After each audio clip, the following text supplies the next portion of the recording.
Hello friends आज के video में हम एक बहुत इंटरेस्टिंग टॉपिक के बारे में डिस्कस करने वाले हैं जो कि है हाउ ब्राउज़र वर्क्स। यानी कि आप जैसे ही एक वेबसाइट का यूआरएल ब्राउज़र में एंटर करते हो और वो पूरा पेज जब लोड हो जाता है आपके सामने, उसके बीच में क्या क्या प्रोसेस होती है उसके बारे में हम डिस्कस करेंगे। पहले फटाफट से ये बता देती हूँ कि इसकी इम्पोर्टेंस क्या है। सबसे पहली चीज़, ये इंटरव्यूज़ में बहुत पूछा जा रहा है आजकल, वो भी स्पेशली सीनियर लेवल पे, और मोस्टली मैं बोलूँगी फॉरेन कंट्रीज़ के इंटरव्यूज़ में इसको बहुत पूछा जाता है, आपकी अंडरस्टैंडिंग को समझने के लिए कि आपको सब कुछ कितना समझ में आता है। सेकंड, इंटरव्यूज़ को भी हटा देते हैं, ये आपकी अपनी अंडरस्टैंडिंग के लिए भी बहुत बहुत इम्पॉर्टेंट है, क्योंकि आपको ये समझ में आएगा तो ही आप एनालाइज कर पाओगे कि परफॉर्मेंस ऑप्टिमाइजेशन के लिए किस चीज़ की क्या वैल्यू है और क्या चीज़ हमें किस तरीके से बेनिफिट कर रही है। तो ये लॉन्ग टर्म में भी बहुत एक यूजफुल कॉन्सेप्ट है। ठीक है, स्टार्ट करने से पहले गाइस, अगर आप चैनल पे नए हो तो प्लीज़ चैनल को सब्सक्राइब कर लेना, वीडियो पसंद आया तो प्लीज़ वीडियो को लाइक करना, कॉमेंट करना, और हाँ, लिंक्डइन पे भी शाउट आउट देना अगर आपको वीडियो अच्छा लगता है तो। Okay, let's begin now. तो प्रोसेस कहाँ से शुरू होगी? लेट्स अज्यूम आपने एक यूआरएल टाइप करा, उसके बाद सबसे पहले क्या होता है? सबसे पहले होता है डीएनएस रिजोल्यूशन। अब ये डीएनएस रिजोल्यूशन क्या प्रोसेस है? ठीक है, तो डीएनएस रिजोल्यूशन होता है आपने ये यूआरएल टाइप करा, लेकिन ये यूआरएल तो हमारे कन्वीनियंस के लिए बनाया गया है कि हमें याद रहे, पर एक्चुअल जो सारी चीज़ें डाउनलोड हो रही हैं, जो सर्वर से कांटेक्ट हो रहा है, वो इस आईपी एड्रेस की हेल्प से हो रहा है। तो इस यूआरएल से इस आईपी एड्रेस तक पहुंचने के प्रोसेस को डीएनएस रिजोल्यूशन बोलते हैं। अब ये किस तरीके से काम करता है? आपका जो यूआरएल है उसके देखो क्या क्या पार्ट्स होते हैं। ये होता है हमारा टॉप लेवल डोमेन, उसके बाद सेकेंड लेवल डोमेन, ये होता है हमारा होस्ट, और ये होता है हमारा प्रोटोकॉल। ठीक है, और ये पार्सिंग होती है बेसिकली राइट टू लेफ्ट। ठीक है, जिससे कि हम आइडेंटिफाई कर सकें कि कौन सा आईपी मिलेगा। पूरे प्रोसेस को इस तरीके से ब्रेक डाउन करा गया है। सबसे पहले क्या होगा? सबसे पहले ब्राउजर आईएसपी से पूछेगा, आईएसपी डीएनएस सर्वर से, कि इसका आईपी एड्रेस क्या है। लेकिन इससे भी पहले एक चीज होती है कि इस प्रोसेस के अंदर जाना पड़े, उससे भी पहले क्या होता है? उससे पहले जो ये ब्राउजर है या जो हमारा सिस्टम है वो कुछ कैशेस को चेक करता है। ठीक है, वो कैशेस कौन कौन से होते हैं? वो होते हैं हमारे सबसे पहले होता है हमारा, सबसे पहले ब्राउजर अपना खुद का ही कैश चेक करता है। तो सबसे पहले ब्राउजर क्या चेक करेगा? ब्राउजर कैशे को चेक करेगा। ओके, उसके बाद क्या चेक होता है? उसके बाद हमारा ऑपरेटिंग सिस्टम का कैशे चेक होता है कि क्या पता उसमें स्टोर हो ये वैल्यू। ठीक है, उसके बाद नेक्स्ट हमारा क्या चेक होता है? नेक्स्ट हमारा राउटर कैश चेक होता है कि क्या उसमें ये वैल्यू प्रेजेंट है। और फिर लास्ट में हमारा आईएसपी यानी कि इंटरनेट सर्विस प्रोवाइडर का कैश चेक होता है। इंटरनेट सर्विस प्रोवाइडर मतलब जो भी आपके सर्विस प्रोवाइडर है, एयरटेल, जियो, ये वो जो भी है। ठीक है, थोड़ा सा ये लेफ्ट में कर देते हैं। ये सारे कैशेस में जब आपको वैल्यू नहीं मिली तो यहाँ पे प्रोसेस स्टार्ट होती है। मतलब ये आईएसपी कैशे को हटा दो, लेकिन इन तीनों कैशेस में अगर आपको वैल्यू नहीं मिली है तो ये प्रोसेस स्टार्ट होती है। अब देखते हैं इसको ढंग से। ठीक है, यहाँ पे क्या होगा? ब्राउजर ने इससे पूछा कि इसका क्या आईपी एड्रेस है example.com का। ठीक है, अब ये आईएसपी डीएनएस सर्वर ने क्या करा? अपने कैश में जाके चेक करा कि क्या कोई कैश प्रेजेंट है। इसको रिस्पॉन्स आया कि नहीं, कोई कैश प्रेजेंट नहीं है। फिर ये क्या करेगा? यहाँ से ये सीधा आईएसपी डीएनएस सर्वर जाएगा डीएनएस रूट नेम सर्वर के पास, ये पूछने के लिए कि जो मैंने आपको बताया था ना, ये सेग्रीगेशन है, कि ये जो हमारा .com ये है, इसको बोलते हैं टॉप लेवल डोमेन, यानी कि .org, .in, .com। तो ये जाएगा सीधे डीएनएस रूट नेम सर्वर के पास पूछने के लिए कि भाई मुझे ये बताओ कि .com जो हमारा टॉप लेवल नेम सर्वर है उसका आईपी एड्रेस क्या है।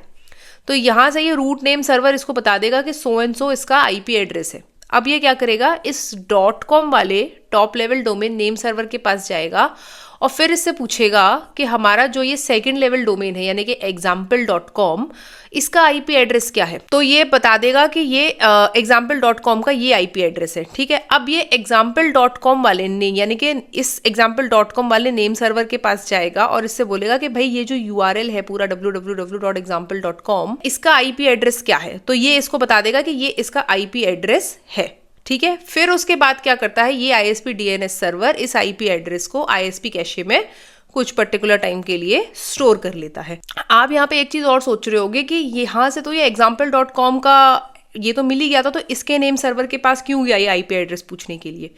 तो उसका रीज़न ये होता है कि अगर आपके मल्टीपल सब डोमेन्स हैं इस वेबसाइट के, तो वो भी कई बार डिफरेंट डिफरेंट आईपीज पे पॉइंट हो सकते हैं, तो उसका आईपी एड्रेस अलग अलग हो सकता है। चलिए, अब आईपी एड्रेस तो मिल गया, तो बेसिकली हमारा जो है वो डीएनएस लुकअप का पार्ट कंप्लीट हो गया। ठीक है, उसके बाद सेकेंड पार्ट क्या होता है, स्टेब्लिशिंग कनेक्शन। ठीक है, अब कनेक्शन के लिए भी अलग अलग प्रोटोकॉल्स, अलग अलग टाइप यूज हो सकते हैं। जैसे अगर आपकी HTTP रिक्वेस्ट है तो उसके लिए TCP कनेक्शन यूज हो सकता है। तो TCP कनेक्शन क्या होता है, तो यहाँ पे बेसिकली कैसे स्टेब्लिश होता है TCP कनेक्शन के, क्लाइंट जो है वो सर्वर के पास एक मैसेज भेजता है पता करने के लिए कि are you ready to establish a connection. इसको बोलते हैं सिंग रिक्वेस्ट। ठीक है, सर्वर यहाँ से एक एक्नॉलेजमेंट भेज रहा है क्लाइंट के पास कि yes I am ready to establish a connection, और यहाँ से क्लाइंट क्या कर रहा है, वापस एक्नॉलेजमेंट सेंड कर रहा है सर्वर को कि आई एम ऑल्सो रेडी, और फिर एक कनेक्शन स्टेब्लिश होगा और फिर डेटा एक्सचेंज होना स्टार्ट होगा। इसी तरीके से काफी सारे प्रोटोकॉल्स होते हैं। जैसे अगर HTTP के लिए मैंने आपको बता ही दिया, ठीक है, कि पहले कनेक्शन स्टेब्लिश हुआ,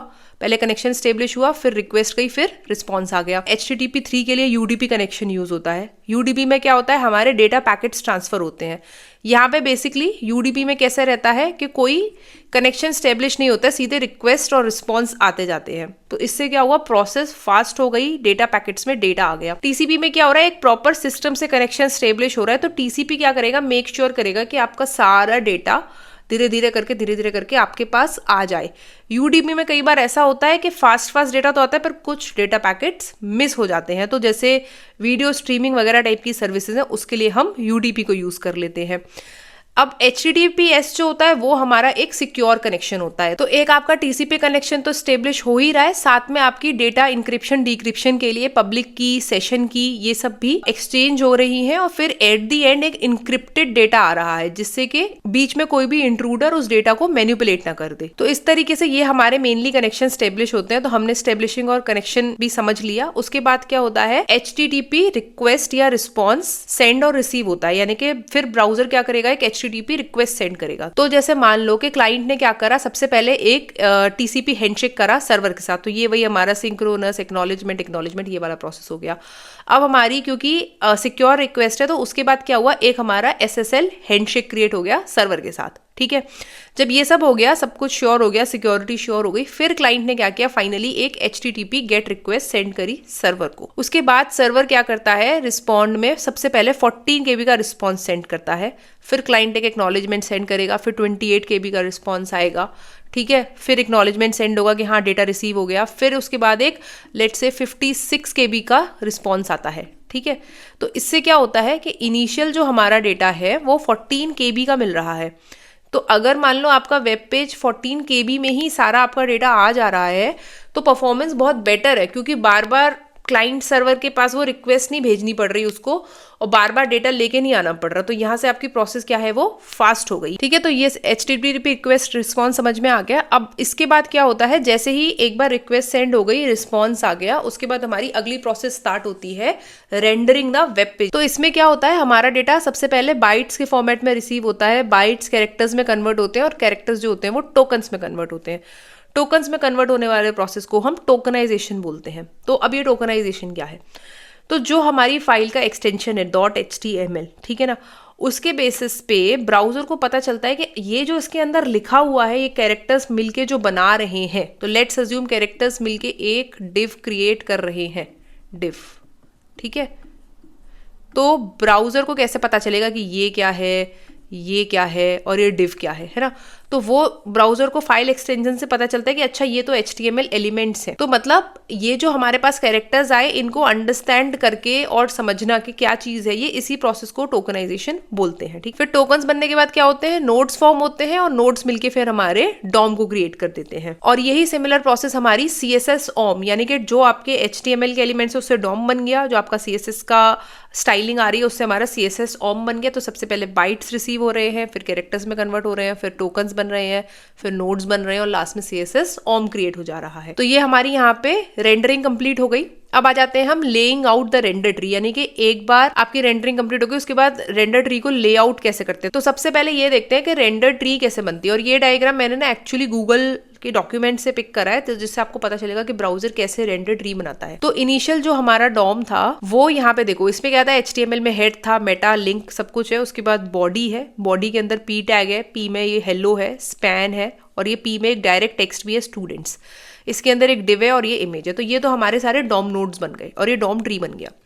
अब CSS OM में क्या हुआ, CSS में क्या मिली हुई है, बॉडी को फॉन्ट साइज 16 पिक्सल मिला हुआ है, पैरा को font size 16, font weight bold मिला हुआ है, पैरा के अंदर जो स्पैन है उसको ये स्टाइलिंग मिली हुई है, डिस्प्ले नन है देखो। बॉडी के अंदर जो स्पैन है उसको भी ये स्टाइलिंग मिली हुई है, और जो इमेज है उसको ये स्टाइलिंग मिली हुई है। जब इसने इन दोनों को कंबाइन करा तो ये एक फाइनल रेंडर ट्री क्रिएट किया। तो यानी कि यहाँ से इसने देखा कि अच्छा बॉडी को ये स्टाइलिंग मिली हुई है, यहाँ पे ये अप्लाई कर दो, ठीक है। उसके बाद पैरा को ये स्टाइलिंग मिली हुई है, यहाँ पे ये अप्लाई कर दो पैरा के टेक्स्ट को। पैरा के अंदर का जो स्पैन है, यानी कि ये वाला जो स्पैन है जिसके अंदर वेब परफॉर्मेंस आ रहा है, इसको डिस्प्ले नन मिला हुआ है, तो ये एलिमिनेट हो गया, ये आपको दिख ही नहीं रहा होगा। और ये दूसरा जो टेक्स्ट था स्टूडेंट्स वाला, ये भी आ गया। उसके बाद अगले आ जाते हैं यहाँ पे डिव के ऊपर। तो ये डिव था, डिव के अंदर इमेज थी, तो ये आ गया डिव के अंदर आ गई इमेज। अब खाली इमेज पे ये स्टाइलिंग लगी हुई थी, फॉन्ट साइज 16 पिक्सल, और मतलब कोई भी इमेज हो ये उसकी स्टाइलिंग है, तो ये यहाँ पे ये अप्लाई हो गई।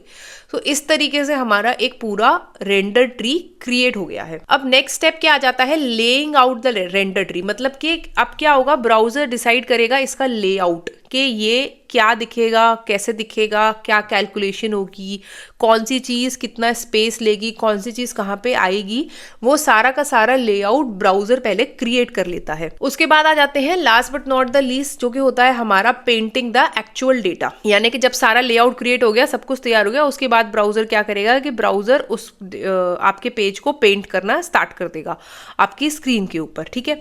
अब अगर इसमें मैं आपसे बात करूँ फ्रंट एंड से रिलेटेड, मोस्टली ये तीनों स्टेप्स ही हैं। तो अगर आप फ्रंट एंड डेवलपर हो, कोई पूछ रहा है, आप इतना भी बता दे रहे हो तो ठीक है, लेकिन पूरा पता होगा तो बहुत अच्छी बात है, बहुत अच्छा इंप्रेशन पड़ेगा, ठीक है। अभी यहाँ पे ये खत्म नहीं हुआ है, मैं आपको कुछ इंटरेस्टिंग पॉइंट्स और बताना चाहती हूँ। इसके अलावा सबसे पहली चीज़ तो ये आ जाती है कि HTML और CSS तो हो गया, जावास्क्रिप्ट का क्या, वो कहाँ गई। तो बेसिकली क्या होता है कि आपके एलिमेंट पार्स होते जा रहे हैं, ठीक है, और डॉम ट्री क्रिएट होता जा रहा है। लेकिन जैसे ही कोड आपकी जावास्क्रिप्ट को इनकाउंटर करता है, तो वो क्या करेगा, सबसे पहले उस स्क्रिप्ट को पार्स करने के लिए रुक जाएगा और फिर उस स्क्रिप्ट को एग्जीक्यूट भी करेगा। उतने में आपकी डॉम रेंडरिंग प्रोसेस क्या है, वो स्टॉप हो जाती है, और जब तक ये सारा काम खत्म होता है उसके बाद आपकी डॉम रेंडरिंग स्टार्ट होती है। तो इससे क्या हो गया, हमारा पूरा प्रोसेस स्लो हो गया, यूज़र को फर्स्ट व्यू दिखने में टाइम लगेगा। तो ये एक परफॉर्मेंस के लिए बहुत नेगेटिव पॉइंट होता है। इसका मैं आपको एक एग्जांपल शो करती हूँ। अभी लेट्स से कि ये हमारी एक HTML है, ठीक है। तो यहाँ पे क्या हो रहा है, एक पैरा मिल रहा है जिसमें ये ID है, एक डिव है जिसमें ये इमेज है, और उसके बाद ये स्क्रिप्ट टैग है, ठीक है। तो ये रेंडर होते होते कैसे जाएगा, HTML हुआ, हेड गया, ये सब मिला, फिर बॉडी, फिर P, फिर डिव, और फिर उसके बाद ये स्क्रिप्ट एग्जीक्यूट होना स्टार्ट होगी, ठीक है। स्क्रिप्ट क्या कर रही है, document dot gate element by ID header, यानी कि इसको गेट करने की कोशिश कर रही है और फिर इसको कंसोल कर रही है। अब इसको ब्राउजर पे चेक करते हैं। तो ये देखो, ये आ गया आपका इमेज, पता नहीं क्यों लोड नहीं हुई है, और यहाँ पे देखो हेडर आ गया P, और ये हेडर, ये पूरा आपका एलिमेंट आ गया। अब ये क्यों हुआ, क्योंकि यहाँ तक आपका डॉम बन चुका था, ब्राउजर को पता चल गया था कि भाई हेडर कौन सा एलिमेंट है, और उसने उसको डिस्प्ले कर दिया, ठीक है। यही स्क्रिप्ट अगर आप यहाँ से हटा के और हेड में डाल दोगे तो क्या होगा, अब देखो, अब क्या आ गया, हेडर इज नल। तो बेसिकली यहाँ पे क्या हुआ कि अभी तक डॉम क्रिएट नहीं हुआ था, उसको नहीं पता था कि हेडर कौन सा एलिमेंट है, उसने स्क्रिप्ट को पहले पार्ट्स करा, फिर एग्जीक्यूट भी कर दिया, ठीक है। तो आपको समझ में आ गया कि यहाँ पे क्या होता है। तो अब इसके लिए हम क्या कर सकते हैं, या तो स्क्रिप्ट को बॉडी के एंड में डिफाइन करो जिससे वो बिल्कुल लास्ट में चले, ठीक है।